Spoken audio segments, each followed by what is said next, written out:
ಪ್ರಮುಖವಾಗಿ ಈ ಸರ್ಕಾರ ಮುಖ್ಯಮಂತ್ರಿಗಳು ಹೊಸದಾಗಿ ಬಂದಾಗ ಅವರು ಭಾಳ ಘೋಷಣೆಗಳನ್ನು ಮಾಡ್ತಾಯಿದ್ರು. ನನಗೂ ಫ್ರೀ, ಮಾದೇವಪ್ಪ ನಿನಗೂ ಫ್ರೀ, ಕಾಕಾ ಪಾಟೀಲ್ ನಿನಗೂ ಫ್ರೀ ಅಂತ ಹೇಳಿ ಘೋಷಣೆಯನ್ನು ಮಾಡಿದ್ರು. ಈಗ ನನಗೂ ಅನುದಾನ ಇಲ್ಲ, ಕಾಕಾ ಪಾಟೀಲ್ಗೂ ಅನುದಾನ ಇಲ್ಲ, ಮಾದೇವಪ್ಪನಿಗೂ ಅನುದಾನ ಇಲ್ಲ. ಆ ಪರಿಸ್ಥಿತಿ ಇವತ್ತು ಕರ್ನಾಟಕದಲ್ಲಿ ನಾವು ನೋಡ್ತಾ ಇದ್ದೀವಿ. ಸಿದ್ದರಾಮಯ್ಯನವರ ಬದುಕಿನಲ್ಲಿ ಕಪ್ಪು ಚುಕ್ಕೆ ಇದೆಯೋ ಇಲ್ವೋ ಗೊತ್ತಿಲ್ಲ, ಆದರೆ ಅನುದಾನ ಕೊರತೆಯಲ್ಲಿ ಕಪ್ಪು ಚುಕ್ಕೆ ಅಂತೂ ಇಟ್ಬಿಟ್ಟು ಹೋಗಿದ್ದಾರೆ ಸಿದ್ದರಾಮಯ್ಯನವರು.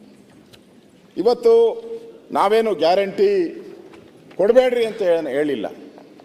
5 ಇದ್ದೀರಾ, ಇನ್ನೊಂದು 50 ಸೇರಿಸ್ಕೊಳ್ಳಿ, ನಮಗೇನು ಬೇಜಾರಿಲ್ಲ, ಮಾಡಿ. ಆದರೆ ನೀವು ಗ್ಯಾರಂಟಿ ನೀವು ಮಾಡಿದಂಥ ಸ್ಕೀಮ್ನೇ ಇವತ್ತು ನಿಮ್ಮ ಸದಸ್ಯರೇ ಟೀಕೆ ಮಾಡುವಂಥ ಪರಿಸ್ಥಿತಿಗೆ ತಂದಿದ್ದೀರ. ನಾನಲ್ಲ ನಿಮ್ಮ ಸದಸ್ಯರೇ ಒಬ್ರು ಹೇಳಿದ್ದಾರೆ, ಗ್ಯಾರಂಟಿ ಕೊಟ್ಟರೆ ಎಲ್ಲ ದಿವಾಳಿ ಎದ್ದೋಗುತ್ತೆ, ಸಡಕ್ ಮೇಲೆ ಒಂದು ಬುಟ್ಟಿ ಮಣ್ಣು ಹಾಕೋಕ್ಕೂ ಇಲ್ಲ ಅಂತ ಹೇಳಿದ್ರು ಕಾಂಗ್ರೆಸ್ ಅವರು. ರಾಯರೆಡ್ಡಿ ಹೇಳ್ತಾರೆ, ನಾನು ಗ್ಯಾರಂಟಿ ಯೋಜನೆಗಳು ರಾಜ್ಯದ ಬೆಳವಣಿಗೆ ಮೇಲೆ ಪರಿಣಾಮ ಬೀರಿದೆ, ಹಣಕಾಸಿನ ಕೊರತೆಯಿಂದ ರಾಜ್ಯದ ಯಾವುದೇ ಕ್ಷೇತ್ರದಲ್ಲಿ ಅಭಿವೃದ್ಧಿ ಕಾರ್ಯ ನಡೀತಾ ಇಲ್ಲ. ನಾನು ಹೇಳಲ್ಲ, ರಾಯರೆಡ್ಡಿಗೆ ಬುದ್ಧಿ ಹೇಳ್ಬಿಡಿ ನೀವೇ. ನಾನು ಕೆರೆ ತುಂಬಿಸುವ ಯೋಜನೆ ಬರೋಬ್ಬರಿ 950 ಕೋಟಿ ಅನುದಾನ ಬಂದಿದೆ, ಆದರೆ ಕಾಮಗಾರಿ ಅಗತ್ಯ ಭೂಮಿ ನೀಡಲು ಯಾರು ಮುಂದೆ ಬರುತ್ತಿಲ್ಲ. ರಾಜ್ಯದ ಯಾವುದೇ ವಿಧಾನಸಭಾ ಕ್ಷೇತ್ರದಲ್ಲಿ ಅಭಿವೃದ್ಧಿ ಕಾರ್ಯ ನಡೆಯುತ್ತಿಲ್ಲ. ಯಾರು ಹೇಳ್ತಾ ಇರೋದು? ಮುಖ್ಯಮಂತ್ರಿಗಳ ಕಾರ್ಯದರ್ಶಿ. ದಾಖಲೆಗಳು ಕೇಳಿದ್ರೆ ದಾಖಲೆಗಳನ್ನು ಕಳಿಸ್ಕೊಡ್ತೀನಿ ನಿಮಗೆ. ಅದಕ್ಕೂ ಬೇಕಾದರೆ ವಿಡಿಯೋ ಮಾತಾಡಿರೋದು ವಿಡಿಯೋನು ಕೊಡ್ತೀನಿ ನಿಮಗೆ. ಅದೇ ಹಾಗೆ ನಾನು ಹೇಳ್ತಾ ಇರೋದು, ಆಡಳಿತ ಪಕ್ಷದ ಶಾಸಕರೇ ಅಭಿವೃದ್ಧಿ ಆಗಿಲ್ಲ ಅಂತ ಹೇಳ್ತಾ ಇದ್ದಾರೆ. ವಿರೋಧ ಪಕ್ಷ ಅಲ್ಲ ಟೀಕೆ ಮಾಡ್ತಾ ಇರೋದು. ಹೇಳಿದ್ರಲ್ಲ ಶಿವಲಿಂಗಿ ಅವರು, ಟೀಕೆ ಮಾಡ್ತೀರಾ, ಟೀಕೆ ಮಾಡಿ. ನಾವು ಬಂದಿರೋದೇ ಟೀಕೆ ಮಾಡೋಕ್ಕೆ, ನಮ್ಗೆ ಕಳಿಸಿರೋದೇ ಟೀಕೆ ಮಾಡೋಕ್ಕೆ. ಆಡಳಿತ ಪಕ್ಷದ ಶಾಸಕರು ಟೀಕೆ. ರಾಜು ಕಾಗೆ ಅವರು ಇನ್ನೂ ಒಂದು ಮುಂದೆ ಭಾಷಣ ಹೋಗ್ಬಿಟ್ಟಿದ್ದಾರೆ, ಹೆಜ್ಜೆ ಮುಂದೆ ಹೋಗಿ ಅವ್ರು ಹೇಳಿದ್ದಾರೆ, ಕಳೆದ ವರ್ಷದಿಂದ ನನ್ನ ಗೋಳು ಸರ್ಕಾರ ಆಲಿಸುತ್ತಿಲ್ಲ. ರಾಜು ಕಾಗೆ ಅವರು MLA, ಅವರು ಒಂದು 4 ಸರಿ MLA. ಹೀಗೆ ಪರಿಸ್ಥಿತಿ ಮುಂದುವರೆದರೆ ವಿಧಾನಸೌಧದಲ್ಲೇ ಆತ್ಮಹತ್ಯೆ ಮಾಡಿಕೊಳ್ಳುವುದಾಗಿ ಓರ್ವ ಮಂತ್ರಿಗೆ ಹೇಳಿದ್ದೇನೆ. ಯಾರು? ವಿರೋಧ ಪಕ್ಷದವರು ಆತ್ಮಹತ್ಯೆ ಮಾಡ್ಕೋಬೇಕು, ರೂಲಿಂಗ್ ಪಾರ್ಟಿಯವರೇ ಆತ್ಮಹತ್ಯೆ ಮಾಡ್ಕೊಂತೀನಿ ಅಂತ ಹೇಳ್ತಾರೆ. ಇವತ್ತು ನಾನೇನು ವಿಧಾನಸೌಧಕ್ಕೆ ಹೋಗಿ ಖಾಲಿ ಕುಂತಿಲ್ಲ, ಮೋಜು ಮಸ್ತಿ ಮಾಡಲ್ಲ, ಬೇಕಾದರೆ ನಾಳೆನೇ ಹೋಗಿ ರಾಜೀನಾಮೆ ಬಿಸಾಕ್ ಬರ್ತೀನಿ ಇವ್ರ ಸರ್ಕಾರಕ್ಕೆ ಅಂತ ಹೇಳ್ತಾರೆ. ಇದೆಲ್ಲ ಆನ್ ರೆಕಾರ್ಡ್ ಹೇಳಿರೋದು, ಆನ್ ರೆಕಾರ್ಡು. ಪ್ರಿಂಟು ನಾನು ಹೇಳಿಲ್ಲ ಅಂತ ಪ್ರಿಂಟಲ್ಲಿ ಹೇಳ್ಬಿಡ್ಬೋದು. ಈಗ ಎಲೆಕ್ಟ್ರಾನಿಕ್ ಮೀಡಿಯಾ ಬಂದಿರೋದ್ರಿಂದ ಹೇಳೋಕ್ಕೆ ಆಗಲ್ಲ. ಈ ಪರಿಸ್ಥಿತಿ ಇವತ್ತು ನಾವು ನೋಡ್ತಾ ಇದ್ದೀವಿ. ಇವತ್ತು ಅದರ ಇದನ್ನು ಕೊಟ್ಟಿದ್ದೀನಿ ನೋಡಿ, ಗ್ಯಾರಂಟಿ ಸ್ಕೀಮ್ಗಳಿಗೆ ಕ್ಷೇತ್ರದಲ್ಲಿ ಅನುದಾನ ಇಲ್ಲ. BR ಪಾಟೀಲ್ ಸ್ಟೇಟ್ಮೆಂಟು ಅದು ಪತ್ರಿಕೆಯಲ್ಲೂ ಬಂದಿದೆ, ದೊಡ್ಡದಾಗೆ ಬಂದಿದೆ. ಅವ್ರು ಹೇಳಿದ್ದಾರೆ, ಕಾಂಗ್ರೆಸ್ ಒಳಗೆ ಶಾಸಕರ ಕಲಹದ ಕಿಡಿ, ಮೌನಕ್ಕೆ ಶರಣಾದ ಹಿರಿಯ ಸಚಿವರು. ಇವ್ರು ಗಲಾಟೆ ನೋಡಿ ಮೌನಕ್ಕೆ ಶರಣಾಗಿದ್ದಾರೆ ಅಂತ ಹೇಳಿದ್ದಾರೆ. ಮತ್ತು BR ಪಾಟೀಲ್ ಹೇಳಿದ್ದಾರೆ, ಅವ್ರೇನು ಹೇಳಿದ್ದಾರೆ ಅಂದರೆ, ನಾನು ಹೇಳಿರೋದು ಸತ್ಯ, ನಾನೇ ಮಾತಾಡಿರೋದು, ನಾನೇ ಹೇಳಿದ್ದೀನಿ, ಕಾಂಗ್ರೆಸ್ ಪಾರ್ಟಿಯಲ್ಲೂ ಇದನ್ನೇ ಹೇಳ್ತೀನಿ, ಮುಖ್ಯಮಂತ್ರಿ ಭೇಟಿ ಮಾಡಿದಾಗೂ ಹೇಳಿದ್ದೀನಿ. ಇದಕ್ಕಿಂತ ಇನ್ನು ದಾಖಲೆ ಯಾರು ಬೇಕು? ಇವರೆಲ್ಲ ಕಾಂಗ್ರೆಸ್ ಸ್ಪೋಕ್ಸ್ ಪರ್ಸನ್. ಯಾಕೆ ಶಿವಲಿಂಗೇಗೌಡರು ಕಾಂಗ್ರೆಸ್ಸಿನ ಸ್ಪೋಕ್ಸ್ ಪರ್ಸನ್ ಇದ್ದಾರೆ, ಅದೇ ರೀತಿಯೇ ಇವರು ಜನ ಆರಿಸಿ ಗಳಿಸಿದ್ದಾರೆ. ಇವರೇ ಹೇಳ್ತಾ ಇದ್ದಾರಲ್ಲ ಅಭಿವೃದ್ಧಿ ಆಗಿಲ್ಲ ಅಂತ. ಒಂದು ಸೆನ್ಕೆ ಮಣ್ಣು ಹಾಕಿಲ್ಲ 2 ಅಂತ ಹೇಳ್ತಾ ಇದ್ದಾರೆ. ಇನ್ನೊಬ್ಬ ಶಾಸಕ ಅವನು ಇನ್ನೂ ಮುಂದಕ್ಕೆ ಹೋಗಿದ್ದಾನೆ, ನಾನು ತೆಂಗಿನಕಾಯಿ ಹೊಡೆದಿಲ್ಲ ಅಂತಾರೆ. ನಿಮ್ಮ ದಾವಣಗೆರೆಯವರು ಚಂದ್ರಪ್ಪ, ದಾವಣಗೆರೆ ನಿಮ್ಮ ಪಕ್ಕದ ಜಿಲ್ಲೆ, ತೆಂಗಿನಕಾಯಿ ಹೊಡೆದಿಲ್ಲ, ನಾನು 2 ವರ್ಷ ಆಯಿತು ತೆಂಗಿನಕಾಯಿನೇ ಹೊಡೆದಿಲ್ಲ ಅಂತಾರೆ. ಅದು ಇವಾಗಿನ ಕತೆ ಬೇಡ, ಆಮೇಲೆ ಹೇಳು. ಅವ್ರು ಹೇಳಿದ್ದು ಅದನ್ನು ಹೇಳವ್ರೆ, ಹೇಳ. ಆಮೇಲೆ ನಮ್ಮ G. ಪರಮೇಶ್ವರ್ ಅವರು ಇವರೆಲ್ಲ ಹೇಳಿದ್ಮೇಲೆ ನಾವ್ಯಾಕೆ? ಅವ್ರು ಸತ್ಯ ನುಡಿಯೋರು. G. ಪರಮೇಶ್ವರನ್ ಥರ ಏನ ಚಂದ್ರಣ್ಣ, ಸತ್ಯನೇ ಹೇಳೋದವರು. ಅವರೊಂದು ಸತ್ಯ ಹೇಳೋದು. ಅವರು ಬಾಗಲಕೋಟೆ ಬಾದಾಮಿ ಬೆಂಕಿ ಆರ್ಸಕ್ಕೆ ಹೋಗಿದ್ರಲ್ಲಿ, ಅಗ್ನಿಶಾಮಕ ಠಾಣೆ ಉದ್ಘಾಟನೆ, ಬೆಂಕಿ ಆರ್ಸಕ್ಕೆ ಹೋಗಿದ್ರು. ಅವರು ಬೆಂಕಿ ಹಚ್ಬಿಟ್ಟು ಬಂದ್ಬಿಟ್ರು. ಅಷ್ಟು ದೊಡ್ಡ ಯೋಜನೆಗಳಿಗೆ ಕೂಡಲೇ ಗಾಬರಿ ಆಗೋಗ್ಬಿಡ್ತೈತೆ. ನಮ್ಮ ಬಳಿ ದುಡ್ಡಿಲ್ಲ, ಸಿದ್ದರಾಮಣ್ಣ ಹತ್ರನೂ ದುಡ್ಡಿಲ್ಲ, ನನ್ನ ಹತ್ರನೂ ದುಡ್ಡಿಲ್ಲ, ಸಿದ್ದರಾಮಣ್ಣ ಹತ್ರ ದುಡ್ಡಿಲ್ಲ. ನಮ್ಮಲ್ಲಿ ದುಡ್ಡೆಲ್ಲ ನಿಮಗೆ ಹಂಚಿದ್ದೇವೆ. ನಿಮಗೆ ಎಲ್ಲ ಅಕ್ಕಿ, ಬೇಳೆ, ಎಣ್ಣೆ. ಎಣ್ಣೆ ಅಂದರೆ ಆ ಎಣ್ಣೆ ಅಲ್ಲ ಸರ್, ಕಳ್ಳೆಕಾಯಿ ಎಣ್ಣೆ ಅಲ್ಲ. ಎಣ್ಣೆ ಸಚಿವರು ಪಕ್ಕದಲ್ಲೇ ಇದ್ದಾರೆ, ಕಳ್ಳೆಕಾಯಿ ಎಣ್ಣೆ ಸಚಿವರು ಪಕ್ಕದಲ್ಲೇ ಇದ್ದಾರೆ. ಆ ಎಣ್ಣೆ ಸಚಿವರನ್ನು ಕೇಳಿ, ಅವ್ರನ್ನೂ ನೋಡಿ ಚಟಾಕಿ ಹಾರಿಸ್ಬಿಟ್ರು. ಇದು ಡಾಕ್ಟರ್ ಪರಮೇಶ್ವರ್ ಅವರ ಸತ್ಯ ಸಂಗತಿಯನ್ನು ಹೇಳಿದ್ದಾರೆ ಡಾಕ್ಟ್ರು. ಅಂದರೆ ಇವತ್ತು ಕಾಂಗ್ರೆಸ್ ಶಾಸಕರು ಕೂಡ ಅಭಿವೃದ್ಧಿ ಆಗಿಲ್ಲ ಅನ್ನೋದ್ರ ಬಗ್ಗೆ ಹೇಳಿದ್ದಾರೆ. ಇನ್ನು ಡಿ ಕೆ ಶಿವಕುಮಾರ್ ಆಮೇಲೆ ಹೇಳ್ತೀನಿ, ಅವರು ಹೇಳಿದ್ದಾರೆ. ಡಿ ಕೆ ಶಿವಕುಮಾರ್ ಈ ಬೆಂಗಳೂರಲ್ಲಿ ಅಭಿವೃದ್ಧಿ ಮಾಡೋಕ್ಕೆ ಕೇಳಿದ್ದಾರೆ ಪ್ರಶ್ನೆ ನಮ್ಮ ಮಾಧ್ಯಮದ ಸ್ನೇಹಿತರು. ಅದಕ್ಕೆ ಮಾಧ್ಯಮ ಸ್ನೇಹಿತರಿಗೆ ಅವರೇನು ಹೇಳಿದ್ದಾರೆ, ರೀ ಬೆಂಗಳೂರನ್ನ ನನ್ನ ಕೈಲಲ್ಲ, ನಾನು ಶಿವನ ಕುಮಾರ, ನಾನು ಆ ಪರಮೇಶ್ವರನೇ ಬಂದ್ರೂ ಬೆಂಗಳೂರನ್ನ ಉದ್ಧಾರ ಮಾಡೋಕ್ಕಾಗಲ್ಲ, ಹೋಗ್ರಿ ಅಂದ್ಬಿಟ್ಟು ಕಳಿಸ್ಬಿಟ್ಟವ್ರು ಪ್ರೆಸ್ ಅವ್ರಿಗೆಲ್ಲ, ಹೋಗ್ರಿ ಅಂತ ಕಳಿಸೋರು. ರೂಲಿಂಗ್ ಪಾರ್ಟಿದು ನಾನು ಹೇಳ್ತಾ ಇರೋದು. ಯಾರು ಈ ಸರ್ಕಾರವನ್ನು ಸಮರ್ಥನೆ ಮಾಡಬೇಕಾಯಿತು, ನಮ್ಮ ಸರ್ಕಾರ ಇದು, ನಮ್ಮ ಸರ್ಕಾರ ಸಿದ್ದರಾಮಯ್ಯ ಸರ್ಕಾರ ಅಂತ, ಅದೇ ಸರ್ಕಾರದ ಬಾಯಲ್ಲಿ ಬರ್ತಾ ಇರೋದು ಒಡಕು ಮಾತುಗಳಿದು. ಇದಕ್ಕಿಂತ ಬೇಕಾ? ಮನೆ ಒಡೆದೋಗಿದೆ ಅನ್ನೋದಕ್ಕೆ ಇದಕ್ಕಿಂತ ಬೇಕಾ ಉದಾಹರಣೆಗಳನ್ನು? ನಾವು ಹೇಳಿದ್ರೆ ನನ್ನ ಸ್ಕೂಲ್ ಆಡ್ತು ಅದು ಅಂತ ಹೇಳಿ ಪರವಾಗಿಲ್ಲ. ಯಾಕೆ ನಿಮ್ಮ ಶಾಸಕರ ಬಾಯಿ ಮುಚ್ಚಿಸೋಕ್ಕಾಗಲ್ವಾ? ನಿಮ್ಮ ಶಾಸಕರನ್ನ ಬಾಯಿ ಮುಚ್ಚಿಸಿ ಯಾಕೆ ಮಾತಾಡ್ತೀಯ ಅಂತ ಹೇಳೋಕ್ಕಾಗಲ್ವಾ ನೀವು? ದುಡ್ಡು ಕೊಟ್ಟಿದ್ರೆ ಅವ್ರು ಬಾಯಿ ಮುಚ್ಕೊಂಡವ್ರು, ಕೊಟ್ಟೇ ಇಲ್ಲ. ಒಂದು ಬಾಣ್ಲಿ ಮಣ್ಣು ಹಾಕಿಲ್ಲ ಅಂತ ಹೇಳ್ತಾವ್ರೆ ಅವರೇ. ನಮಗೆ ಬುದ್ಧಿವಾದ ಹೇಳ್ತಾರೆ ಎಲ್ಲರೂ ಬಂದ್ಬಿಟ್ಟು, ಅಭಿವೃದ್ಧಿ ಆಗಿರೋದನ್ನ ನೀನು ಯಾಕೆ ಮುಚ್ಚಿಡ್ತಾ ಇದೆಯಾ ಅಂತ ನಮಗೆ ಬುದ್ಧಿವಾದ ಹೇಳ್ತಾರೆ. ಎಷ್ಟು ಸರಿ ಅಧ್ಯಕ್ಷರೇ ನೀವು ಹೇಳಿ? ಇವ್ರಿಗೆ ಆ ಧೈರ್ಯ ಇದ್ದಿದ್ರೆ ಅವ್ರು ಶಾಸಕರು ಬಾಯಿ ಮುಚ್ಚಿ ಹೇಳ್ಬೇಕಾಯ್ತು. ಇಷ್ಟಾದ ಮೇಲೂ ಅವರು ಏನು ನಿಲ್ಲಿಸಿಲ್ಲ. ಇಷ್ಟಾದ ಮೇಲೂ ಕೂಡ ಅವರು ಹೇಳ್ತಾ ಇದ್ದಾರೆ. ಇವತ್ತು ಸರ್ಕಾರ ಎಲ್ಲ ಕಡೆನೂ ಬಾಕಿ ಉಳಿಸ್ಕೊಂಡಿದೆ. KSRTCಗೆ 1254 ಕೋಟಿ, BMTCಯಲ್ಲಿ 532 ಕೋಟಿ ಸಾಲ ಉಳಿಸ್ಕೊಂಡಿರೋದು, NWKSRTC 762, KKRTC 795 ನಿಮ್ಮದು. ಇಷ್ಟು ಸಾಲನ ಉಳಿಸ್ಕೊಂಡಿದ್ದೀರ. ನಾನು ಈ ಸಾಲನ ಕೊಡಿ ಅಂತ ಡಿಮ್ಯಾಂಡ್ ಮಾಡೋಣ, ಆದರೆ ನಿಮ್ಮ ಸರ್ಕಾರದ ಹಣದ ಕೊರತೆ ಬಗ್ಗೆ ನಾನು ಈ ಮಾತನ್ನು ಯಾಕೆ ಹೇಳಿದೆ ಅಂದರೆ, ನಿಮ್ಮಲ್ಲಿ ಹಣ ಇಲ್ಲ ಅನ್ನೋದಕ್ಕೆ ನಾನು ದಾಖಲೆಗಳು ಕೊಟ್ಟೆ ಅಷ್ಟೇ, ಬೇರೆ ಏನು ನನ್ನ ಹತ್ರ ಇಲ್ಲ. ಈಗಾಗಲೇ ಬೆಳಗ್ಗೆನೂ ನಮ್ಮ ಸಂವಿಧಾನದ ನಮಗೆ ಅಲ್ಲಿ ನಮ್ಗೆ ಅಂಬೇಡ್ಕರ್ ಇದ್ದರೆ, ಇಲ್ಲಿ ನಮಗೆ ಮಹದೇವಪ್ಪನವರೇ ನಮಗೆ ಅವರು ರಕ್ಷಕರವರು ಒಂದು ಆ ಹಣನೂ ನುಂಗಾಕ್ಬಿಟ್ರಿ. ನಾನು ಹೇಳ್ತಾ ಇದ್ದೇನೆ, ನಿಮ್ಮ ಸರ್ಕಾರದಲ್ಲಿ ಅಭಿವೃದ್ಧಿ ಮಾಡೋಕ್ಕೆ ಹಣ ಇದ್ದಿದ್ದರೆ ನಾವು SC/ST ಪರವಾಗಿದ್ದೀರಿ, ಸಂವಿಧಾನದ ಬುಕ್ಕನ್ನು ನಮ್ಮ ಜೋಬಲ್ಲೇ ಇಟ್ಕೊಂಡಿದ್ದೀರಿ ಸದಾ ಅಂತ ಹೇಳಿದಂಥವ್ರು, ಈ ಹಣ ನಾವು ಉಪಯೋಗ ಮುಟ್ಟತಾನೆ ಇರಲಿಲ್ಲ. ಇನ್ನೊಂದಷ್ಟು ಜನ ಸೇರಿಸ್ಬೇಕಾಯ್ತು. ನಾನು ಭಾಷಣ ಮಾಡಿದ್ದೀನಿ 1 ಗಂಟೆಗಳು. ಮಹದೇವಪ್ಪನವರೇ, ಈ SC/ST ಹಣದ ಬಗ್ಗೆ 1 ಗಂಟೆ ಭಾಷಣ ಮಾಡಿದ್ದೀನಿ ಆನ್ ರೆಕಾರ್ಡ್. ನಾನು ಹೇಳಿದ್ದೇನಲ್ಲ ಸಲಹೆ, ನೀವು ಅದನ್ನು ಪಾಲನೆ ಮಾಡ್ತೀನಿ ಅಂತ ಹೇಳಿದರೆ ಸಪ್ರೇಟ್ ಬಡ್ಜೆಟ್ ಮಾಡಬೇಕು ಅಂತ 1 ಗಂಟೆ ಮಾತಾಡಿದ್ದೀನಿ ಇದ್ರ ಬಗ್ಗೆ. ನಿಮ್ಗೆ ಕರುಳು ಚುರುಕು ಅನಿಸ್ಲೇ ಇಲ್ಲ.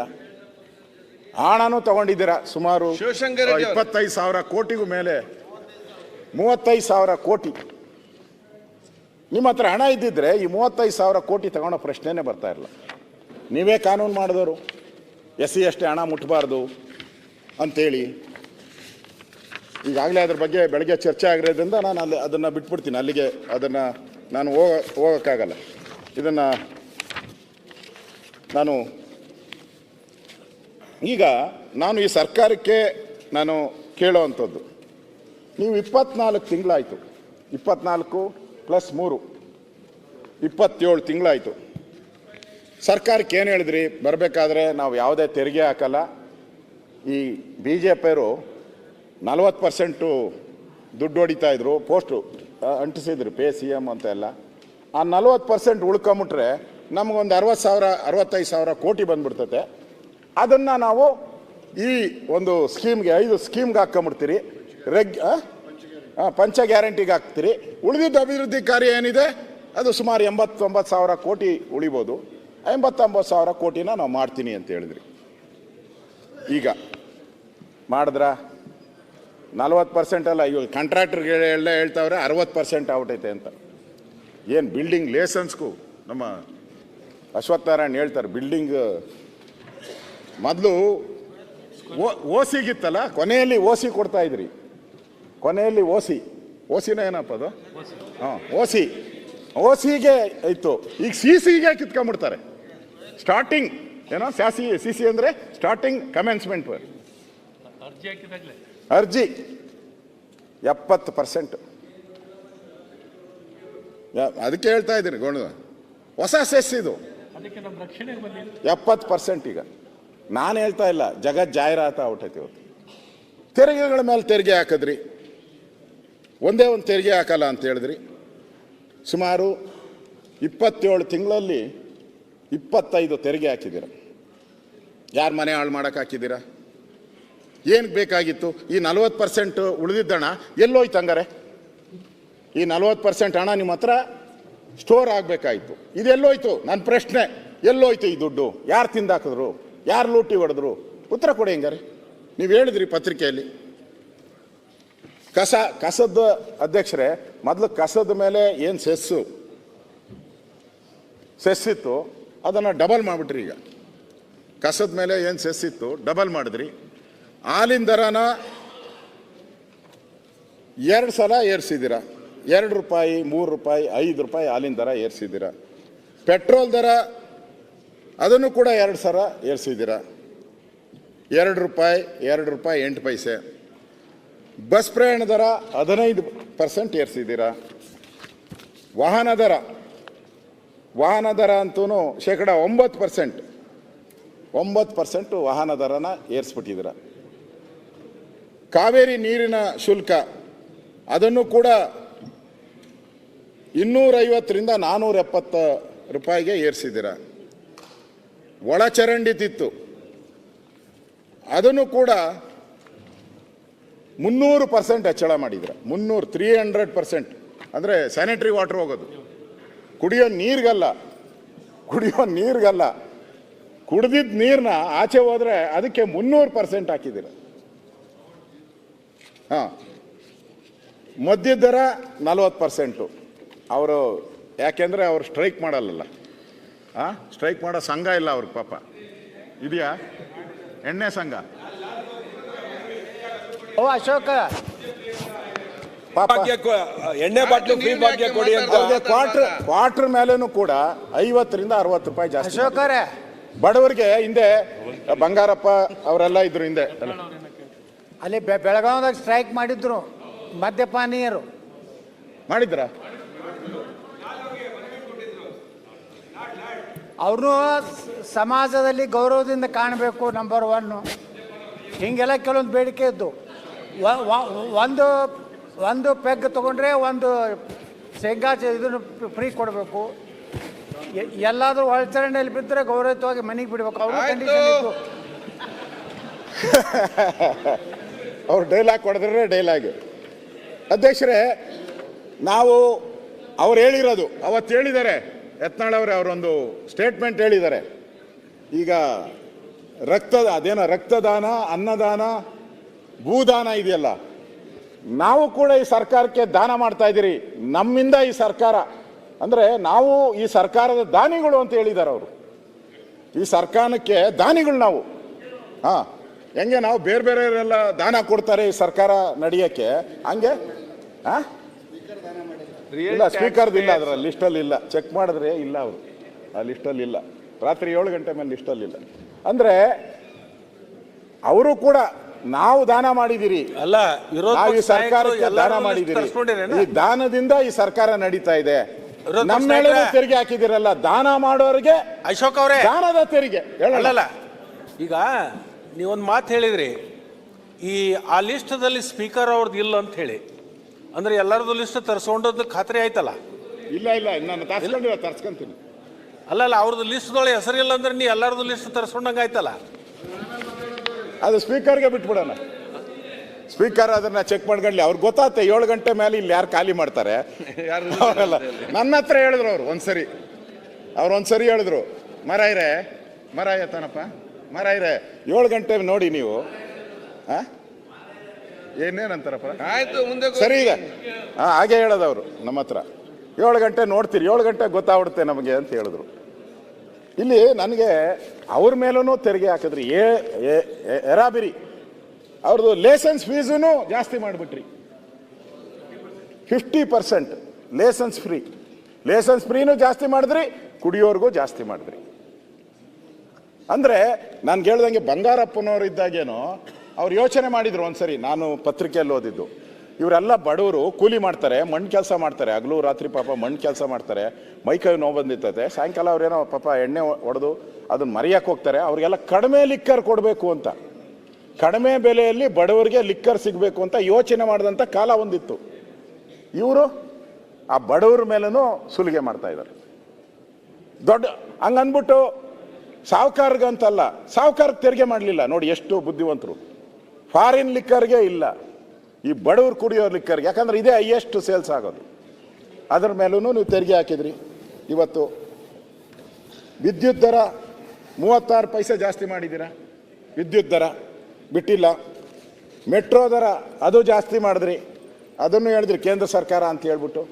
ಕೇಂದ್ರ ಸರ್ಕಾರಕ್ಕೆ ಅದು ಹೋಗೋದೇ ಇಲ್ಲ, ಇವ್ರು ಏನು ಪ್ರಪೋಸ್ ಮಾಡ್ತಾರೋ ಅದೇ ಹೋಗೋದು. ಆಸ್ತಿಗಳ ಮಾರ್ಗದ ಸೂಚಿ ಅಧ್ಯಕ್ಷರೇ, ನಾನು ರೆವಿನ್ಯೂ ಮಿನಿಸ್ಟರ್ ಇದ್ದಾಗ ನಾನು ಕಡಿಮೆ ಮಾಡಿದೆ, ನಮ್ಗೆ ಆದಾಯ ಜಾಸ್ತಿ. ಮಹಾರಾಷ್ಟ್ರದಲ್ಲಿ ಏನು ಮಾಡಿದರು, ಕಡಿಮೆ ಮಾಡಿ ಆದಾಯ ಜಾಸ್ತಿ ಮಾಡಿದರು. ನಾನು ಅದೇ ರೀತಿ ಆದಾಯನ ಜಾಸ್ತಿ ಮಾಡಬೇಕು ಅನ್ನೋ ದೃಷ್ಟಿಯಿಂದ ಯಾರು 40 ಲಕ್ಷದೊಳಗಡೆ ಫ್ಲ್ಯಾಟ್ಗಳನ್ನು ಖರೀದಿ ಮಾಡ್ತಾರೆ ಅಂಥವ್ರಿಗೆಲ್ಲ ರಿಯಾಯಿತಿ ಕೊಟ್ಟೆ ನಾನು, 3% 5% ರಿಯಾಯಿತಿ. ಗೈಡೆನ್ಸ್ ವ್ಯಾಲಿನ ಕಡಿಮೆ ಮಾಡಿದೆ ನಾನು. ತಿಮ್ಮಪ್ಪರು ಇವತ್ತೇನಾಗಿದೆ, ಗೈಡೆನ್ಸ್ ವ್ಯಾಲ್ಯೂನೂ ಜಾಸ್ತಿ ಮಾಡಿಬಿಟ್ಟಿದ್ದೀರ, ಮತ್ತೆ ಸ್ಟ್ಯಾಂಪ್ ಡ್ಯೂಟಿನೂ ಎಲ್ಲನೂ ಜಾಸ್ತಿ ಮಾಡಿದ್ದೀರ. ಯಾಕೆ ಮಾಡ್ತೀರಾ ಅಂತ ನಾನು ಹೇಳೋದು. ಮಾಡೋಕ್ಕೆ ಒಂದು ರೀಸನ್ ಬೇಕಲ್ಲ. ಸರ್ಕಾರದಲ್ಲಿ ಹಣದ ಕೊರತೆ ಇದೆ, ಸರ್ಕಾರ ಪಾಪರ್ ಆಗಿದೆ ಅನ್ನೋದಕ್ಕೆ ಇದು ಸ್ಪಷ್ಟವಾದ ಸಂದೇಶ ಅಲ್ವಾ. ಇವತ್ತು ಇಷ್ಟೆಲ್ಲ ಆದಮೇಲೂ ಕೂಡ ವೃತ್ತಿ ತೆರಿಗೆ ಹೆಚ್ಚಳ ಮಾಡಿದ್ದೀರಾ, ಸರ್ಕಾರಿ ಕಾಲೇಜುಗಳಲ್ಲಿ ಶೈಕ್ಷಣಿಕ ಹೆಚ್ಚಳ ಮಾಡಿದ್ದಾರೆ 5%. ಸರ್ಕಾರಿ ಆಸ್ಪತ್ರೆಗಳಲ್ಲಿ ಬಡವರು ಹೋಗೋದು, ಗತಿ ಇಲ್ದವರು ಅಂತ ಹೇಳ್ತಾರೆ, ಎಲ್ಲೂ ನಮಗೆ ಟ್ರೀಟ್ಮೆಂಟ್ ಆಗಲ್ಲ ಅಂತ ಹೇಳುವಾಗ ಸರ್ಕಾರಿ ಆಸ್ಪತ್ರೆಗೆ ಹೋಗ್ತಾರೆ, ಬದುಕಿದ್ರೆ ಬದುಕಲಿ, ಸತ್ತರೆ ಸತ್ಲಿ ಅನ್ನೋ ಸ್ಥಿತಿಗೆ ಹೋಗಿರ್ತಾರೆ ಅವರು. ಅಲ್ಲೋದಾಗ ಅಲ್ಲೂ 100% ಮಾಡೇಬಾರ್ದು. ತಾವು ಆರೋಗ್ಯ ಸಚಿವರಾಗಿದೆ, ಮಾಡಿದ್ದೀರಾ ಜಾಸ್ತಿ? ನನ್ನ ಕಂಡಂಗೆ ಇಲ್ಲ, ತಾವು ಮಾಡಿಲ್ಲ, ನಾವು ಮಾಡಿಲ್ಲ. ಬರೋರು ಬಡವರು, ನಾವು ಫ್ರೀಯಾಗಿ ಕೊಡ್ತೀರಿ, ಎಲ್ಲ ಫ್ರೀಯಾಗಿ ಕೊಡ್ತೀರಿ ಅಂತೇಳಿ ಅವ್ರ ಮೇಲೂ ನೀವು ತೆರಿಗೆ ಹಾಕಿದ್ದೀರಾ. ನಾನು ಕೇಳಿದೆ, ಏನಪ್ಪ ಒಂದು ಸರಿ ಕಟ್ಬಿಟ್ರೆ ಸಾಕು ಅಂತ. ಇಲ್ಲ ಅಂತಕ್ಕೆ ಅವರು ಜಯನಗರ ಆಸ್ಪತ್ರೆಗೆ ಹೋಗಿದ್ದೆ ರಾಮಮೂರ್ತಿ ಜೊತೆ, ಅವ್ರು ಹೇಳಿದ್ರು ಪ್ರತಿ ಸರಿ ಬಂದಾಗೂ ಕಟ್ಟಬೇಕು ಅಂತಂದರು. ಇದು ಅನ್ಯಾಯ ಅಲ್ಲ, ಯೂಸರ್ ಫೀಸ್. ಇದು ಒಳ ರೋಗಿಗಳದ್ದು ಬೇರೆ, ಹೊರ ರೋಗಿಗಳದ್ದು ಬೇರೆ, ಅದರಲ್ಲೂ ಡಬಲ್ ಮಾಡಿದ್ದಾರೆ ಹೊರ ರೋಗಿ. ಆಯಿತು, ಹಾಳಾಗೋಗ್ಲಿ, ರೋಗಿಗಳನ್ನ ಮುಟ್ಬಿಟ್ರು, ಅದನ್ನು ರೀಚ್ ಆಯಿತು. ರೋಗಿಗಳು ಈ ಸರ್ಕಾರಕ್ಕೆ, ಈ ರೋಗಿಗಳನ್ನ ಮುಟ್ಟಿದ ಮೇಲೆ ರೋಗನೇ ಬರೋದು ಈ ಸರ್ಕಾರಕ್ಕೆ, ರೋಗಗ್ರಸ್ತ ಸರ್ಕಾರ ಇದು. ಬಿಡಿ, ಹಾಳಾಗೋಯ್ತು ಬೇಡ ಅಂತಂದರೆ ಈ ಮೃಗಾಲಯ ಪ್ರಾಣಿಗಳು ಅದಕ್ಕೂ ಟ್ಯಾಕ್ಸು. ಪ್ರಾಣಿಗಳು ಕಲೆಕ್ಷನ್ ಮಾಡೋಕ್ಕೆ, ಪ್ರಾಣಿಗಳು ಮೃಗಾಲಯ ಆಯ್ತಲ್ಲ ಮೈಸೂರಲ್ಲಿ, ಅದನ್ನು ನೋಡೋಕ್ಕೆ ಎಲ್ಲ ಕಡೆ ಅದಕ್ಕೆ 20% ಹೆಚ್ಚಳ. ಅದೇ ಹುಲಿ, ಅದೇ ಜಿರಾಫೆ ಏನೋ ಹೊಸ್ದಾಗಿ ಮಾಡರ್ನೈಸ್ ಆಗಿ ಅದಕ್ಕೇನೋ ಬಣ್ಣ ಸುಣ್ಣ ಹೊಡೆದು ಬಟ್ಟೆ ಗಿಟ್ಟೆ ಒಳ್ಳೆ ಫಾರಿನ್ ಶೂಟ್ ಗೀಟ್ ಹಾಕಿದ್ರೆ ಪರವಾಗಿಲ್ಲಪ್ಪ. ಶೂಟು ಬಂದಿಲ್ಲ ಹೊಸ್ದಾಗಿ, ಏನು ಬಂದ, ಸಾಕ್ಸು ಇಲ್ಲ, ಏನೂ ಇಲ್ಲ. 20% ಹೆಂಗೆ ಅಧ್ಯಕ್ಷರೇ? ನೀವೇ ಹೇಳಿ. ಅಲ್ಲೂ ವಸೂಲಿ ಮಾಡಬೇಕಾ ಇವರು? ಅದರಲ್ಲೂ ಹೊಡಿಬೇಕಾ ದುಡ್ಡು? ಅದರಲ್ಲೂ ತೆರಿಗೆ ತಗೊಬೇಕಾ? ಯಾರು ಹೋಗ್ತಾರೆ ಪ್ರಾಣಿ ನೋಡೋಕ್ಕೆ?